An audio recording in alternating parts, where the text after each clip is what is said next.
क्या, कब, कहाँ और कैसे? रसीदा का सवाल। रसीदा बैठी अखबार पढ़ रही थी। अचानक उसकी निगाह एक सुर्खी पर पड़ी। 100 साल पहले। वह सोचने लगी कि यह कोई कैसे जान सकता है कि इतने वर्षों पहले क्या हुआ था। कैसे पता लगाएं यह जानने के लिए कि कल क्या हुआ था।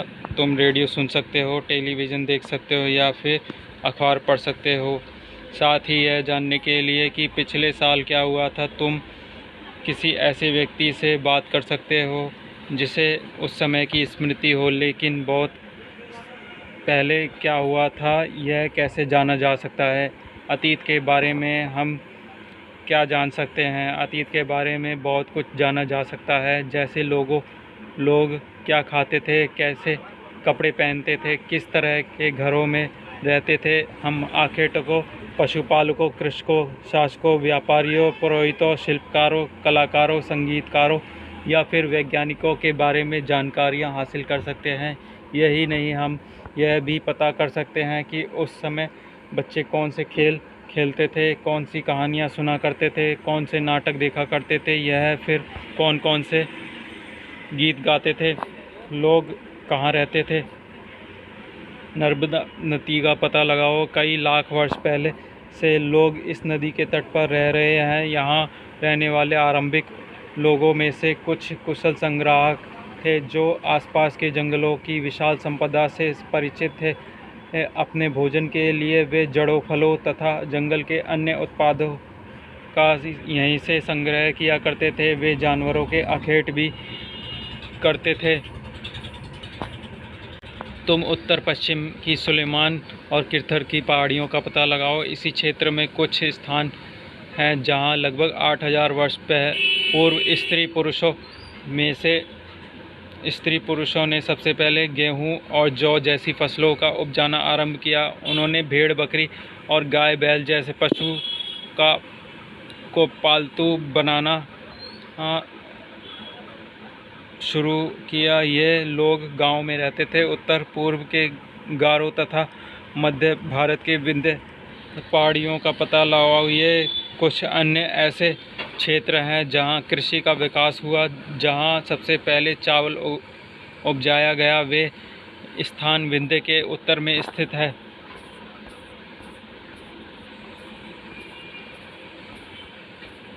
मानचित्र पर सिंधु और इसकी सहायक नदियों का पता लगाओ का प्रयास करो। सहायक नदी उन्हें कहते हैं जो एक बड़ी नदी में मिल जाती है।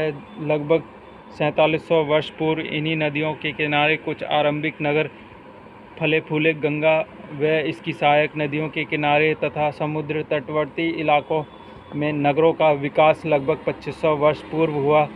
गंगा तथा इसकी सहायक नदी सोन का पता लगाओ।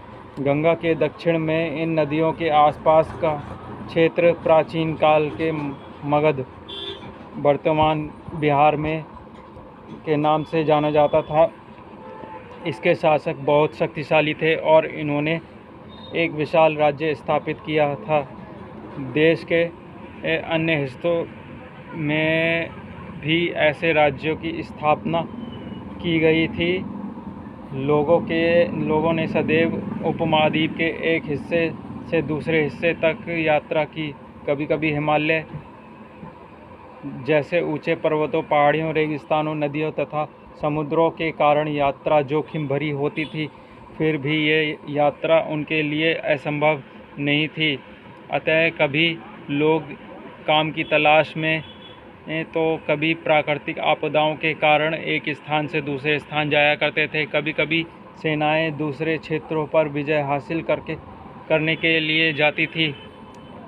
इसके अतिरिक्त व्यापारी कभी काफिले में तो कभी जहाज़ों में अपने स्थान मूल्यवान वस्तुएं लेकर एक स्थान से दूसरे स्थान जाते रहते थे। धार्मिक गुरु लोगों को शिक्षा और सलाह देते हुए एक गांव से दूसरे गांव तथा एक कस्बे से दूसरे कस्बे जाया करते थे। कुछ लोग नए और रोचक स्थानों को खोजने की चाह में उत्सुकतावश भी यात्रा किया करते थे।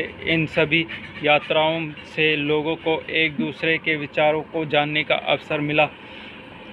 आज लोग यात्राएं क्यों करते हैं? एक बार फिर मानचित्र देखो। पहाड़ी, पर्वत और समुद्र इन उपमहाद्वीप की प्राकृतिक सीमा का निर्माण करते हैं। हालांकि लोगों के लिए इन सीमाओं को पार करना आसान नहीं था। जिन्होंने ऐसा चाहा वे ऐसा कर सके। वे पर्वतों की ऊंचाइयों को छू सके तथा गहरे समुद्रों को पार कर सके। उपमहाद्वीप के बाहर से भी कुछ लोग यहाँ आए और यहीं बस गए। लोगों के इस आवागमन ने हमारी सांस्कृतिक परंपराओं को समृद्ध किया। कई सौ वर्षों से लोग पत्थर को तराशने, संगीत रचने और यहाँ तक कि भोजन बनाने के नए तरीकों के बारे में एक दूसरे के विचार को अपनाते रहे हैं। देश के नाम अपने देश के लिए हम प्राय इंडिया और भारत जैसे नामों का प्रयोग करते हैं। इंडिया शब्द इंडस से निकला है, जिसे संस्कृत में सिंधु कहा जाता है। अपने एटलस में ईरान और यूनान का पता लगाओ। लगभग 2500 वर्ष पूर्व उत्तर पश्चिम की ओर से आने वाले ईरानियों और यूनानियों ने सिंधु को हिंदोस अथवा इंदोस और इस नदी के पूर्व में स्थित भूमि प्रदेश को इंडिया कहा। भारत के नाम का प्रयोग उत्तर पश्चिम में रहने वाले लोगों के एक समूह के लिए किया जाता था। इस समूह का उल्लेख संस्कृत की आरंभिक लगभग 3500 वर्ष पुरानी कृति ऋग्वेद में भी मिलता है। बाद में इसका प्रयोग देश के लिए होने लगा। अतीत के बारे में कैसे जानें? अतीत की जानकारी हम कई तरह के प्राप्त कर सकते हैं। इनमें से एक तरीका अतीत में लिखी गई पुस्तकों को ढूंढना तथा पढ़ना है। ये पुस्तकें हाथ से लिखी गई होने के कारण पांडुलिपि कही जाती हैं।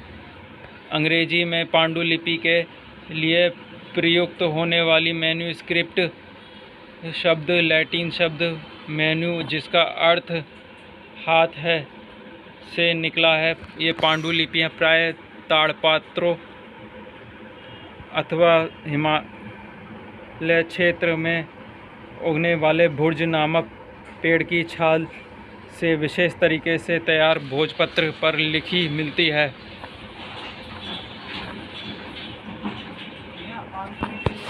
इनमें से कई पांडुलिपियों को कीड़े ने खा लिया तथा कुछ नष्ट कर दी गई। फिर भी ऐसी कई पांडुलिपियाँ आज भी उपलब्ध हैं। प्राय ये पांडुलिपियाँ मंदिरों और विहारों में प्राप्त होती हैं।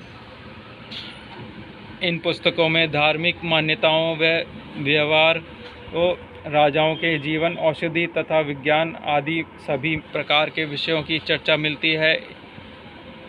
इनके अतिरिक्त हमारे यहाँ महाकाव्य, कविताएं तथा नाटक भी हैं। इनमें से कई संस्कृत में लिखे हुए मिलते हैं, जबकि अन्य प्राकृत और तमिल में है। प्राकृत भाषा का प्रयोग आम लोग करते थे। हम अभिलेखों का भी अध्ययन कर सकते हैं। ऐसे लेख पत्थर अथवा धातु जैसी अपेक्षाकृत कठोर सतहों पर उत्कीर्ण किए गए मिलते हैं। कभी कभी शासक अथवा अन्य लोग अपने आदेशों को इस तरह के उत्कीर्ण करवाते थे ताकि लोग उन्हें देख सके, पढ़ सके तथा उनका पालन कर सके। कुछ अन्य प्रकार के अभिलेख भी मिलते हैं जिनमें राजाओं तथा रानियों सहित अन्य स्त्री पुरुष ने भी अपने कार्यों के विवरण उत्कीर्ण करवाए हैं। उदाहरण के लिए प्राय शासक लड़ाइयों में अर्जित विजयों का उल्लेख लेखा जोखा रखा करते थे। क्या तुम बता सकती हो कि कठोर सतह पर लेख लिखवाने के क्या लाभ थे? ऐसा करवाने में क्या क्या कठिनाइयाँ आती थी? इसके अतिरिक्त अन्य कई वस्तुएं अतीत में बनी और प्रयोग में लाई जाती थी। ऐसी वस्तुओं का अध्ययन करने वाला व्यक्ति पुरातत्वविद कहलाता था। पुरातत्वविद पत्थर और ईंट से बनी इमारतों के अवशेषों, चित्रों तथा मूर्तियों का अध्ययन करते थे। वे औजारों, हथियारों, बर्तनों, आभूषणों तथा सिक्कों की प्राप्ति के लिए छानबीन तथा खुदाई करते थे।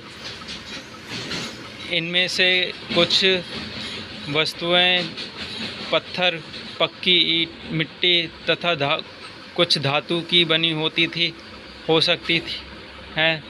ऐसे तत्व कठोर तथा जल्दी नष्ट न होने वाले होते थे। पुरातत्वविद जंगल, चिड़ियों तथा मछलियों की हड्डियां भी ढूंढते हैं। इससे उन्हें यह जानने में भी मदद मिलती है कि अतीत में लोग क्या खाते थे। वनस्पति के अवशेष बहुत मुश्किल से बच पाते हैं। यदि अन्न के दाने अथवा लकड़ी के टुकड़े जल जाते हैं तो वे जले हुए रूप में बचे रहते हैं। क्या पुरातत्वविदों को बहुधा कपड़ों के अवशेष, अभिलेखों तथा पुरातत्व से ज्ञात जानकारियों के लिए इतिहासकार प्रायः स्रोत शब्द का प्रयोग करते हैं? इतिहासकार उन्हें कहते हैं जो अतीत का अध्ययन करते हैं। स्रोत के प्राप्त होते ही अतीत के बारे में पढ़ना बहुत रोचक हो जाता है, क्योंकि स्रोतों की सहायता से हम पुरातत्वविद उन जासूसों की जनसंख्या है जो इन सभी स्रोतों का प्रयोग सुराग अतीत का अध्ययन करते हैं। स्रोत के प्राप्त होते ही अतीत के बारे में पढ़ना बहुत रोचक हो जाता है, क्योंकि इन स्रोतों की सहायता से हम धीरे धीरे अतीत का पुनर्निर्माण करते जाते हैं। अतः इतिहासकार तथा पुरातत्वविद उन जासूसों की तरह है जो इन सभी स्रोतों का प्रयोग सुराग के रूप में कर अतीत को जानने का प्रयास करते हैं। अतीत एक या अनेक? क्या तुमने इस पुस्तक के शीर्षक हमारे अतीत पर ध्यान दिया है तथा अतीत शब्द का प्रयोग बहुवचन के रूप में किया गया? इस तथ्य की ओर ध्यान दिलाने के लिए किया गया है कि अलग अलग समूह के लोगों के लिए इस अतीत के अलग अलग मायने थे। उदाहरण के लिए पशुपालकों अथवा कृषकों का जीवन राजाओं तथा रानियों जीवन से तथा व्यापारियों का जीवन शिल्पकारों के जीवन से बहुत भिन्न था। जैसा कि हम आज भी देख सकते हैं कि उदाहरण के लिए आज अंडमान द्वीप के अधिकांश लोग अपना भोजन मछलियां पकड़कर, शिकार करके तथा फल फूल के संग्रह द्वारा प्राप्त करते हैं। इसके विपरीत शहर में रहने वाले लोग खाद्य आपूर्ति के लिए उन व्यक्तियों पर निर्भर करते हैं। इस तरह के भेद अतीत के अतिरिक्त एक अन्य तरह का भेद है। उस समय शासक अपनी विजयों का लेखा जोखा रखते थे। यही कारण है कि हम उन शासकों तथा उनके द्वारा लड़ी जाने वाली लड़ाइयों के बारे में काफ़ी कुछ जानते हैं, जबकि शिकारी, मछुआरे, संग्राहक, कृषक तथा पशुपालक जैसे आम आदमी प्राय अपने कार्यों का लेखा जोखा नहीं रखते थे। पुरातत्व की सहायता से हमें उनके जीवन के जानने में मदद मिलती है। हालांकि अभी भी इनके बारे में बहुत कुछ जानना शेष है। तिथियों का मतलब, अगर कोई तुमसे तिथि के विषय में पूछे तो तुम शायद उस दिन की तारीख, माह, वर्ष जैसे कि 2000 या इसी तरह का कोई और वर्ष बताओगी। वर्ष की यह गणना ईसाई धर्म प्रवर्तक ईसाई मसीह के जन्म की तिथि से जानी जाती है। अतः 2000 वर्ष कहने का तात्पर्य ईसा मसीह के जन्म के 2000 वर्ष के बाद से है। ईसा मसीह के जन्म के पूर्व की सभी तिथियां ईसा पूर्व, ईसा से पहले के रूप में जानी जाती है। इस पुस्तक में हम 2000 को अपना आरंभिक बिंदु मानते हुए वर्तमान से पूर्व की तिथियों का उल्लेख